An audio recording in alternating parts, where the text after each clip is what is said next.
मैं डॉक्टर प्रदीप कुमार पांडे, सहायक प्राध्यापक RBGR कॉलेज महाराजगंज, सीवान, ये JPU की एक अंगीभूत इकाई है। मैं दर्शन शास्त्र विभाग का एक वरिष्ठ शिक्षक हूँ। आज मैं BA पार्ट 2 ऑनर्स में वेस्टर्न एथिक्स के अंतर्गत जो दंड का सिद्धांत के बारे में मैं आपसे चर्चा करूंगा। ये पार्ट 2 में BA पार्ट 2 पेपर 4th के अंतर्गत आता है, पेपर 3rd के अंतर्गत आता है। मनुष्य इस जीवन में भिन्न भिन्न तरह के कर्म करता है, कुछ बुरे होते हैं, कुछ अच्छे होते हैं।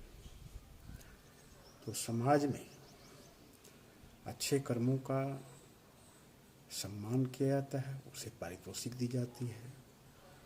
तो बुरे कर्मों के लिए उसे दंड या हतोत्साहित किया जाता है, ताकि समाज में नैतिकता बनी रहे, समाज के सदस्यों के बीच एक सामंजस्य बना रहे और सब लोग शांति, आनंद और चतुर्मुख विकास की तरफ अग्रसर हों।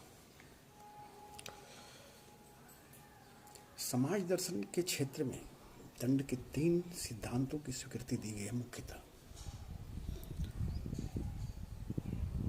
दंड का सिद्धांत नैतिकता से भी जुड़ा हुआ है। समाज में नैतिकता एक मापदंड होता है जिसके अनुसार मनुष्य अपना जीवन यापन करता है, ताकि उसका व्यक्तिगत उन्नति और उत्कर्ष तो हो ही, उसके साथ साथ समाज का विकास और संपूर्ण लोगों में शुभ की भावना का विकास और सबके बीच में एक सामंजस्य बना रहे, ये पैमाना होता है। और इसी के वजह से भिन्न भिन्न मनुष्य जो है अपने व्यक्तिगत विकास करते ही हैं, लेकिन उन विकास को पाने के लिए जिन रास्तों का, जिन तरीकों का, जिन विधियों का, जिन कर्मों का चुनाव करते हैं, वो व्यक्तिगत होता है, लेकिन उसका असर पूरे समाज, पूरे देश, पूरे राष्ट्र में पड़ता है। अतः अच्छे कर्मों को बढ़ाने के लिए और बुरे कर्मों को या जो नैतिकता की दृष्टि से अनुचित कर्म है, व्यवहार हैं, विचार हैं, उनको हतोत्साहित या उनको समाप्त करने के लिए और एक न्यायपूर्ण, संगत समाज, समता मूलक समाज की रचना करने के लिए दंड का सिद्धांत सामाजिक और नैतिक दर्शन में एक अंग के रूप में इसको बढ़ावा दिया गया है। ऐसे तो दंड में के सिद्धांत में कई तरह के हैं, लेकिन मुख्यतः 3 तरह के सिद्धांतों का मांग किया गया है, जिसमें प्रमुख है पहला प्रतिरोधात्मक डिटरेंट और प्रिवेंटिव थ्योरी ऑफ पनिशमेंट। तो ये डिटरेंट और प्रिवेंटिव जो दंड का सिद्धांत है, इसकी मुख्य मान्यता ये है कि हम किसी बुरे व्यक्ति को अगर उसके अनुचित या बुरे कर्मों का कोई दंड या कोई सजा देते हैं, तो उससे समाज में एक डर, एक भय की भावना बलवती होती है, जिसकी वजह से कोई अन्य मानव या अन्य व्यक्ति उस कर्म को करने में हिचकता है, नहीं करना चाहता है, और इस तरह समाज में बुरे कर्मों और व्यवहारों का प्रचलन कम से कमतर होता जाता है। और इस दंड सिद्धांत का ये टारगेट है, उद्देश्य है कि इस तरह से प्रतिकारात्मक जो प्रतिरोधात्मक जो ये दंड का सिद्धांत है, इससे समाज में बुरे, अनुचित, गलत व्यवहार या कर्म या आचरण का विनाश होगा और समाज में एक सामंजस्य और शांति और आनंद की स्थिति बनेगी। इस दंड के सिद्धांत में व्यक्ति को जो दंड दिया जाता है वो समाज या अन्य व्यक्तियों को ध्यान में रख के ये किया गया है। तो इसकी आलोचना कुछ लोगों ने की है कि व्यक्ति जो स्वयं में एक साध्य है, इंडिविजुअल, उसकी फ्रीडम है, उसको हम समाज के अन्य व्यक्तियों में भय पैदा करने के लिए उसको एक साधन के रूप में यूज करते हैं, उसको साध्य नहीं मानते और इस तरह से व्यक्तिगत सत्ता का हनन होता है, उसका मानमर्दन होता है। लेकिन इसके समर्थन में भी लोग कहते हैं कि अगर एक आदमी को दंड देने से 10 या ज़्यादा लोगों में अगर किसी अपराध या गलत व्यवहार के प्रति सुधार हो जाए या वो उन कर्मों को, उन बुरे कर्मों को, अनुचित कर्मों को करने से अपने आप को बचाएं, तो ये अपने आप में कोई बुरा चीज़ नहीं है। दूसरा जो सिद्धांत है दंड का, वो इसी का परिमार्जित रूप है, जिसे सुधारात्मक दंड का सिद्धांत नाम दिया गया। रिफॉर्मेटिव, रिफॉर्म करना।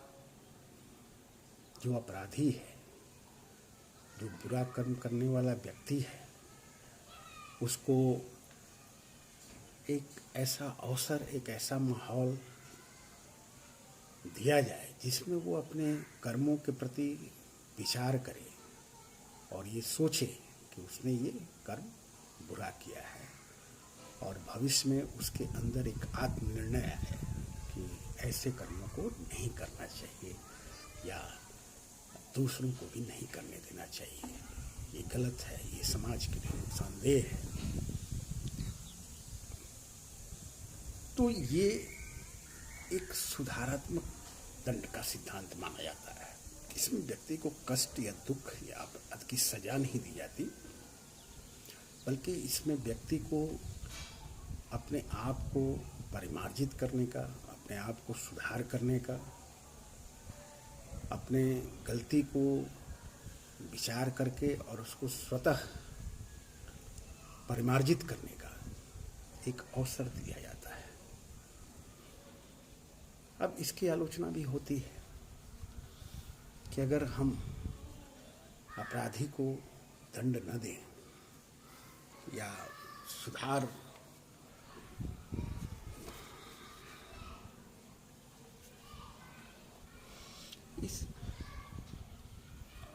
तो ये भी समाज या कानून का कोई मतलब नहीं रह जाता। अगर कोई व्यक्ति अपराध करता है तो जाहिर है कि उसे पुरस्कार या दंड मिलना ही चाहिए। अगर कोई व्यक्ति कोई कर्म करता है तो उसके अकॉर्डिंगली, उसके अनुसार उसको दंड या पुरस्कार जरूर मिलना चाहिए। ये सुधारात्मक सिद्धांत के बैकग्राउंड में ज़्यादातर मानवशास्त्री या मनोवैज्ञानिक, इसमें कई खंड भी है जिसमें वो एंथ्रोपोलॉजी के दृष्टि से भी लोगों ने कहा है कि व्यक्ति अगर कोई अपराध करता है या कोई बुरा कर्म करता है तो मनोन्माद की स्थिति होती है। मन में ऐसे विचार, ऐसे भावनाएं प्रबल हो जाती हैं कि उन भावनाओं और मन संवेदनाओं, संवेगों की वजह से आदमी जो है बुरा कर्म कर देता है। तो ये उनकी चीज़ें हैं कि ये चूँकि व्यक्ति साध्य है, एक आदर्श है, तो इसमें व्यक्ति को दंड देना या फिजिकली उसको हार्म करना ये ठीक नहीं। अगर उनके अंदर कोई मनोन्माद या मनोविकृति या इस तरह की चीज़ें हैं तो उनका इलाज होना चाहिए। उनको चीज़ों और सही चीज़ों के, सही आदर्शों, सही विचारों, सही कर्मों के पृष्ठभूमि से उन्हें अवगत कराना चाहिए, जिससे भविष्य में वो अपने व्यवहार को उसके अनुरूप नियंत्रित कर सकें। तो ये पॉइंट्स फ्रायड जैसे मनोवैज्ञानिक लोगों ने भी कहा कि कोई व्यक्ति अगर कोई अपराध करता है तो उसके अंदर की यौन कुंठा या दमन या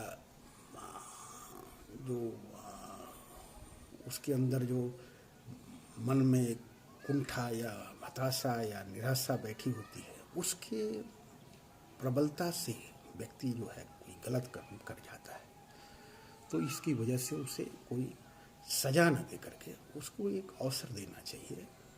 हॉस्पिटल में, अस्पताल में पाठशालाओं की स्थापना करनी चाहिए जहाँ उसे अच्छी तरह से शिक्षा, मनोवैज्ञानिक ढंग से शिक्षा दे करके उनके कुंठाओं को, उनकी निराशाओं को, उनकी मानसिक स्थितियों को, यौन कुंठाओं को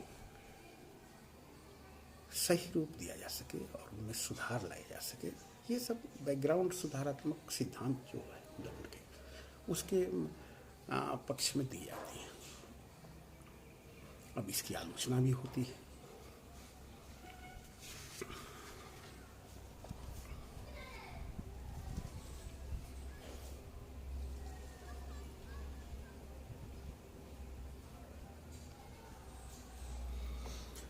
यदि अपराधी को जो विचारवान है, विचारशील है, सब कुछ शिक्षित है, उसके बाद भी वो अपराध करता है,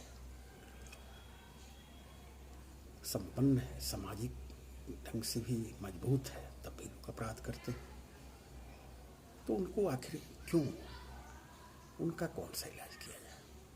भौतिक रूप से समृद्ध हैं, वैचारिक रूप से समृद्ध हैं, सामाजिक रूप से समृद्ध हैं, उसके बाद भी वो अपराध करते हैं, उनका क्या? तो ये सब चीज़ें सुधारात्मक सिद्धांत के खिलाफ उठती हैं कि आप अपराध की हर श्रेणी को केवल इन्हीं सब आधार पे, मनोन्माद और यौन कुंठाओं की या मानसिक वेदना या संवेदनाओं के अंतर्गत आप नहीं ला सकते। इसलिए समाज में दंड का सिद्धांत जरूरी है और अपराधी या जो व्यक्ति गलत कर्म करता है उसको दंड मिलना चाहिए। तीसरा जो दिया जाता है सिद्धांत, वो प्रतिकारात्मक सिद्धांत है। प्रतिकारात्मक सिद्धांत ओल्ड टेस्टामेंट में जैसे कहा गया था कि अंग के बदले अंग, हाथ के बदले हाथ, जान के बदले जान, तो इन सब चीज़ों का बदला रूप में जैसे दंड मिलना चाहिए। जो व्यक्ति जैसा कर्म करे उसके अनुरूप उसको ढंग से दंड देना चाहिए। इसमें भी दो तरह की बातें की जाती हैं। कठोर प्रतिकारात्मक सिद्धांत है जिसमें बिना अपराध किस स्थिति में हुआ है, किस परिस्थिति में हुआ है, व्यक्ति की स्थिति क्या थी, व्यक्ति की उम्र क्या थी, किन हालात, किन परिस्थितियों के मद्देनजर वो ऐसा कर गया, ये सब चीज़ों को नहीं देख करके एक अपराध है अगर 10 लोगों ने किया है तो 10 को एक तरह की सजा देना, ये इसमें प्रावधान है। कठोर रूप जो इसका है प्रतिकारात्मक सिद्धांत के अंतर्गत, तो ये और इसी का जो परिष्कृत रूप है, मृदु इसका रूप है, जो सॉफ्ट रूप है, उसमें इसको परिमार्जित करके चीज़ों को, जो जैसे अपराध किस हालात में घटित हुए, व्यक्ति की उम्र क्या थी, अवस्था क्या थी, कितना उसमें सोचने की शक्ति, परिपक्वता क्या थी, किस हालात में बचना कर गया। अब कोई भूखा अगर कहीं कुछ रोटी चुरा ले या कुछ सामान चुरा ले, और एक व्यक्ति जो संपन्न है जो सब चीज़ से, वो किसी और का सामान ले ले, छीन ले, जबरन हड़प ले, तो इन दो तरह की चीज़ों में अंतर इसमें किया गया था। उसी के अनुरूप सजा का प्रावधान या उस तरह की चीज़ें की गई थी। बहुत सारी बातें और भी आई, जैसे महात्मा गांधी, जयप्रकाश नारायण आदि ने क्षमा और सुधार की गुंजाइश उन्होंने प्रतिपादित किया कि अगर क्षमा अपराधी को किया जाए तो उस अपराधी में एक पश्चाताप की भावना आएगी और उसकी वजह से वो अपराध से दूर हटेगा या अपराधी अपराध करना बंद कर देगा। हालांकि इसकी काफ़ी आलोचना हुई, बहुत सारे हैबिचुअल क्राइम करने वाले, जो आदतन जिसको कहा जाता है हैबिचुअल क्रिमिनल, जो इस चीज़ का फायदा उठा सकते हैं। तो इस तरह के तमाम तरह के दंड के सिद्धांत दिए गए हैं और इनकी कमियां भी हैं, कुछ अच्छाइयाँ भी हैं समाज में। ये तो फैक्ट है कि व्यक्ति अगर अच्छा कर्म करे तो उसको प्रोत्साहन, और अगर बुरा कर्म करे तो उसको हतोत्साहित करना ही पड़ेगा। तरीका क्या होगा, कौन सा विधान इस तरह की चीज़ों में लिया जाए, इस पे हम चर्चा कर सकते हैं, इस पे विवाद हो सकती है, लेकिन दंड अपने आप में एक अपरिहार्य चीज़ है, नैतिकता के लिए भी, समाज के लिए भी, ताकि समाज एक सामंजस्यपूर्ण ढंग से समतामूलक और विकासोन्मुख समाज की हम स्थापना कर सकें। ये आज इस लेक्चर में मैंने आपको दंड के सिद्धांत के बारे में, जो सामाजिक नैतिक दर्शन में प्रमुख रूप से जो बातें थी, मैंने आपको बताई। अगले क्लास में इस पर और चर्चा होगी।